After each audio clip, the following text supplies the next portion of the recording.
ജ്യോതിഷ ദർശനത്തിലേക്ക് എല്ലാ മാന്യ പ്രേക്ഷകർക്കും സ്വാഗതം. ഇന്ന് ജ്യോതിഷ ദർശനത്തിലൂടെ പറയാൻ ആഗ്രഹിക്കുന്നത്, ഒരു വീട്ടിൽ, നമ്മൾ താമസിക്കുന്ന വീട്ടിൽ മഹാലക്ഷ്മിത്വം ഉണ്ടാകാൻ വേണ്ടി, ലക്ഷ്മി കടാക്ഷം ഉണ്ടാകാൻ വേണ്ടി എന്തൊക്കെയാണ് ചെയ്യേണ്ടത്, ആചരിക്കേണ്ടതെന്നുള്ളതിനെ കുറിച്ചിട്ടാണ്. പ്രധാനമായിട്ടും ലക്ഷ്മി ദേവിയെക്കുറിച്ച് പറയുന്നത് ലക്ഷ്മി സ്തോയ തരംഗഭംഗ ചപല എന്നാണ്. ലക്ഷ്മി ദേവി മൂങ്ങയെ പോലെയാണെന്നാണ്. ചാപല മൂങ്ങ ഒരിടത്തുനിന്ന് ചാടി അടുത്തിടത്തോട്ട് പോയി ഇങ്ങനെ കണ്ണുടച്ചിരിക്കും. അപ്പോൾ എപ്പോഴും നമുക്ക് ലക്ഷ്മിത്വം ഉണ്ടാവണം. ശരിക്കും വിദ്യയുടെ കാരകത്വമുള്ള ആൾ ആരാണ്? സരസ്വതി. അതുപോലെ തന്നെ ധനത്തിൻ്റെ കാരകത്വമുള്ള ആളാണ് ലക്ഷ്മി ദേവി.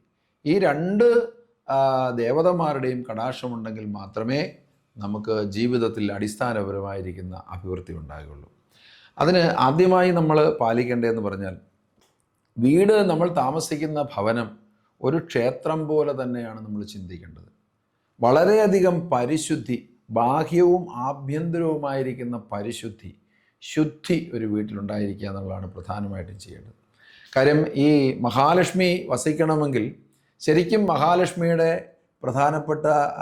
മഹാലക്ഷ്മിയുടെ അധികാരി എന്ന് പറയുന്നത് മഹാവിഷ്ണുവാണ്. വിഷ്ണുവിൻ്റെ പത്നിയായിട്ടാണ് മഹാലക്ഷ്മിയെ കൽപ്പിക്കപ്പെടുന്നത്. അപ്പം ആ ദൈവാധീനത്തിൻ്റെ കാരകനായ വ്യാഴം, ആ വ്യാഴത്തെ കൊണ്ട് ചിന്തിക്കുന്നത് മഹാവിഷ്ണുവിനെയാണ്. ആ മഹാവിഷ്ണുവിൻ്റെ പത്നിയായിരിക്കുന്ന മഹാലക്ഷ്മി നമ്മളോട് അനുഗ്രഹം ചൊരിയണമെങ്കിൽ നമ്മൾ മഹാവിഷ്ണുവിനെ ഭജിക്കണം.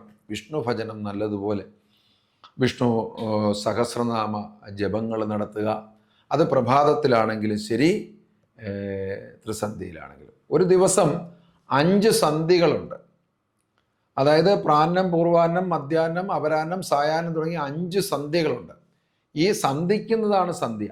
ഇതിൽ പ്രഭാതം, രാത്രി പോയി പ്രഭാതമാകുന്ന സമയത്തുള്ള ഒരു സന്ധ്യ, അതിൽ ബ്രാഹ്മ മുഹൂർത്തം തൊട്ട് പരപരാ വെളുക്കുന്ന സമയം വരെ ഓരോന്നും ഓരോ മുഹൂർത്തങ്ങളായിട്ടാണ് തിരിച്ചിരിക്കുന്നത്. അപ്പോൾ അതൊരു സന്ധ്യയാണ്. ഏകദേശം രാവിലെ 6-നും 6:30-ക്കും ഇടയ്ക്കുള്ള സമയം ഒരു സന്ധ്യയാണ്. അതുപോലെ തന്നെ വൈകുന്നേരത്തും 6-നും 6:30-ക്കും ഇടയ്ക്കുള്ളത് ത്രിസന്ധ്യ എന്ന് പറയും. അതായത് അപരാഹ്ന സന്ധ്യയും സായാഹ്ന സന്ധ്യയും കൂടി ചേർന്ന് വരുന്ന സമയത്തെയാണ് ത്രിസന്ധ്യ എന്ന് പറയുന്നത്. ആ ത്രിസന്ധ്യയ്ക്ക് 3 സന്ധ്യകൾ തമ്മിൽ സംഗമിക്കുകയാണ്. ഈ സമയം, ഈ 2 സന്ധ്യകളിലും ഒരു ഭവനം വളരെ ശുദ്ധമായി അവിടെ വിളക്ക് കത്തിച്ച് നമുക്ക് കഴിയുന്നത്ര ഈശ്വരനാമങ്ങൾ അല്ലെങ്കിൽ വൈഷ്ണവനാമങ്ങൾ അല്ലെങ്കിൽ ലക്ഷ്മി നാമങ്ങൾ, സ്തുതികൾ ജപിക്കുന്നത് ഏറെ ഐശ്വര്യപ്രദായകമായിരിക്കുന്ന കാര്യമാണ്. പിന്നെ നമ്മൾ ചിന്തിക്കേണ്ടത്, ചൊവ്വ, വെള്ളി തുടങ്ങിയിട്ടുള്ള ശുഭവാരങ്ങൾ.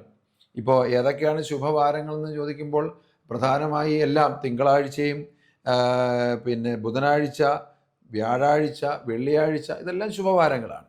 പക്ഷേ വളരെ പ്രധാനമായിട്ട് നമ്മൾ പണം കൈകാര്യം ചെയ്യുമ്പോൾ ശ്രദ്ധിക്കേണ്ട 2 ദിവസങ്ങളാണ് ചൊവ്വാഴ്ച ദിവസവും വെള്ളിയാഴ്ച ദിവസവും.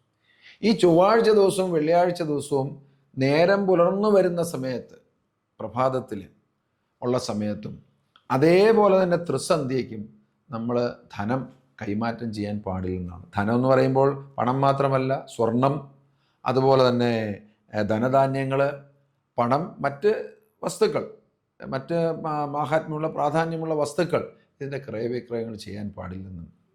ഈ ദിവസങ്ങളിൽ ഏറ്റവും കൂടുതൽ നമ്മളെ വീട്ടിലിരുന്നും നമ്മൾ ക്ഷേത്ര ദർശനവും ക്ഷേത്രത്തിൽ പോയും ഒക്കെ തന്നെ ഭജനം നടത്തുന്നത് ഏറ്റവും വലിയ ലക്ഷ്മി കടാക്ഷത്തിന് അനുഗ്രഹിക്കുന്ന ഒരു കാര്യമാണ്.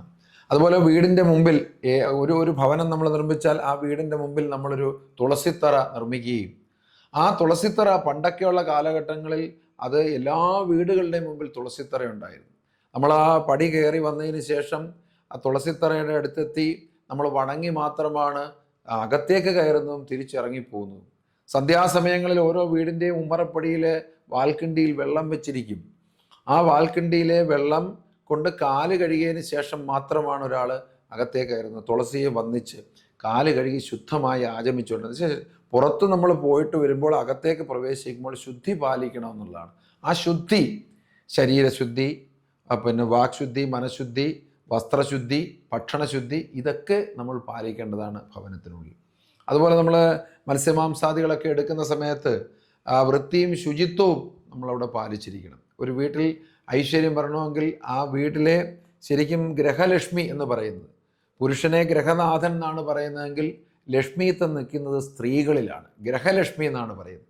ആ സ്ത്രീകളിൽ ആചാരമുണ്ടായിരിക്കണം, നാമജപം ഉണ്ടായിരിക്കണം, ശുദ്ധവൃത്തികളും മറ്റു കാര്യങ്ങളും ഒക്കെ സ്ത്രീകൾ പാലിക്കണം. പ്രത്യേകിച്ച് സ്ത്രീകൾ ഋതുമതികളാകുന്ന കാലഘട്ടങ്ങളിൽ നമ്മൾ ആ വീട്ടിൽ അതിന് തക്ക രീതിയിലുള്ള ശുദ്ധവും ആചാരങ്ങളും നമ്മൾ ചെയ്യുന്നത് ഏറ്റവും നന്നായിരിക്കും.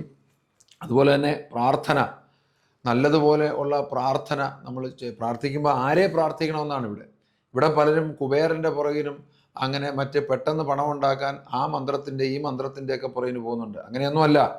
പണമുണ്ടാകണമെങ്കിൽ ഈശ്വരാധീനം വേണം. ആ ഈശ്വരാധീനത്തിൻ്റെ ദേവൻ എന്ന് പറയുന്നത് സാക്ഷാൽ മഹാവിഷ്ണുവാണ്. ആ മഹാവിഷ്ണുവിൻ്റെ പത്നിയാണ് ആര്? നമുക്ക് എല്ലാ തരത്തിലുള്ള ഐശ്വര്യങ്ങളും നിറഞ്ഞു നൽകേണ്ടതായിരിക്കുന്ന മഹാലക്ഷ്മി. ആ മഹാവിഷ്ണുവിനെ വിളിക്കുന്നിടത്ത് മാത്രമേ മഹാലക്ഷ്മി ഉണ്ടാവുള്ളൂ. അപ്പോൾ വിശേഷ ദിവസങ്ങളെല്ലാം നമ്മൾ ആചരിക്കണം. കടനാളുകളെല്ലാം, അതുപോലെ സംക്രാന്തി, വിശേഷപ്പെട്ട ദിവസങ്ങളെല്ലാം നമ്മൾ ആചരിക്കണം. പ്രധാനമായി വേണ്ടത് 2 നേരങ്ങളിലും 2 സന്ധ്യ, 5 സന്ധ്യകൾ ആചരിക്കാൻ പറ്റിയില്ലെങ്കിലും 2 സന്ധ്യകളിലെങ്കിലും നമ്മുടെ വീടും നമ്മുടെ വീടിനകവും നമ്മുടെ വീടിന് പുറവും ഒക്കെ ശുദ്ധിയാക്കുകയും നമ്മൾ കുളിച്ച് ശുദ്ധരായി വന്ന് തന്നെ നമ്മൾ വിളക്ക് കൊളുത്തി നാമം ജപിക്കുകയും, അതുപോലെ തന്നെ ഈ നാമജപം നടക്കുന്ന സമയത്തെല്ലാം തന്നെ ആഹാരം, നമ്മൾ കഴിക്കുന്ന ആഹാരം പോലും ശുദ്ധമാണ്. നമ്മുടെ അടുക്കള അന്നലക്ഷ്മി ഇരിക്കുന്ന ഭാഗമാണ്. ധാന്യലക്ഷ്മി, വിത്തലക്ഷ്മി, ധനലക്ഷ്മി, അന്യലക്ഷ്മി, നമ്മളെല്ലാം അന്നഗത പ്രാണന്മാരാണ്. ആ അന്നത്തിൽ വസിക്കുന്ന ലക്ഷ്മി. അപ്പം നമ്മൾ ആ അടുക്കളയോടൊപ്പം തന്നെ ആ അടുക്കളയിൽ നമ്മൾ സൂക്ഷിക്കുന്ന ആഹാരം, പാചകം ചെയ്യാനുണ്ടാക്കുന്ന വിഭവങ്ങൾ സമാഹരിക്കുന്നിടം, പണ്ടൊക്കെ നെല്ല് കൊയ്ത് കൊണ്ടുവരുന്ന അറയും പെരയുമുള്ള വീടുകളായിരുന്നു. ഈ അറയ്ക്കകത്ത് വിളക്ക് കത്തിക്കും.